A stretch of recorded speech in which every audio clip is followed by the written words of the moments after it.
Let's take a look at the lesson, Choose Numbers to Make Mixed Equations. It says, look at these numbers, 3, 7, 16, 20. Choose the two numbers that properly complete the subtraction sentence. A number minus a number equals 17. Well, I know that my first number needs to be pretty large. It's going to need to be larger than 17 because we need the answer to be 17. So the only one I see larger than 17 is 20. So 20 minus a number will equal 17. Well, I know that 20 minus 16 will be too much. 20 minus 7 would be 13. 20 minus 3 is equal to 17. So the answer is 20 minus 3. Look at these numbers, 2, 3, 15, 9.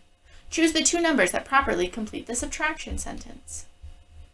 Well, I know that this number is going to be 1 larger than this number. So we need to find two numbers that are consecutive, one that comes right after the other, and the only ones I see are 2 and 3. So I know the larger one needs to be 3, and the smaller one is 2. So my minuend needs to be the larger number, and the subtrahend, in this case, needs to be 2. So 3 minus 2 is equal to 1. 1 is the difference. So 3 minus 2.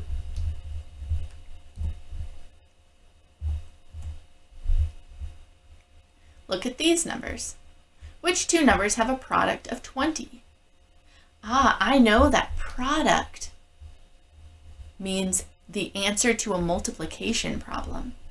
So if we multiplied 16 by 3, well, that would be too much because 10 times 3 is 30, and that's already too much. What about 3 times 4? I know that 3 times 4 is 12. What about 3 times 5? Let's see, 5, 10, 15, no. What about 4 times 5? 4, 8, 12, 16, 20. Yes, so 4 and 5 have a product of 20.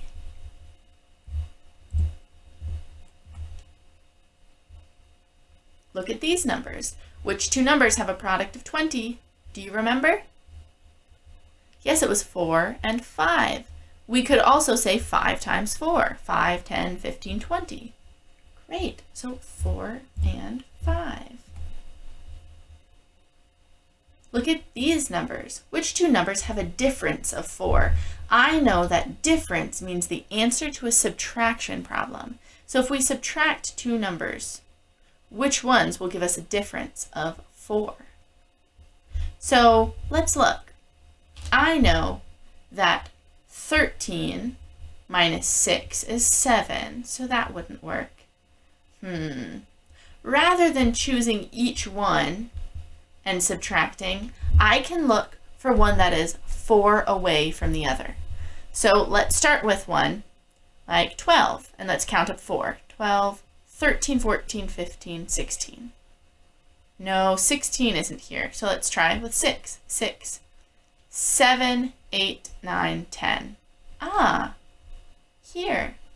So that is it, because 10 minus 6 is equal to 4. So 10 and 6 have a difference of 4.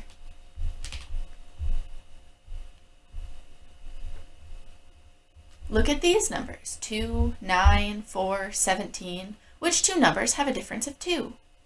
Well, let's do the same thing. Since we know we're looking for the answer to a subtraction problem, we know that the larger number has to be just 2 more than the other one.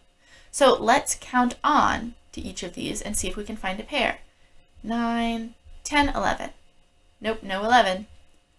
4, 5, 6. Nope, no 6. 2, 3, 4. So 2 and 4. Because 4 minus 2 is equal to 2. So 4 and 2 have a difference of 2. And we know 17 wouldn't be it, because when we count on 2, that would be 19. So we know it is 4 and 2. Look at these numbers, 17, 2, 5, 15. Which two numbers have a quotient of 3? Well, I know that quotient means the answer to a division problem.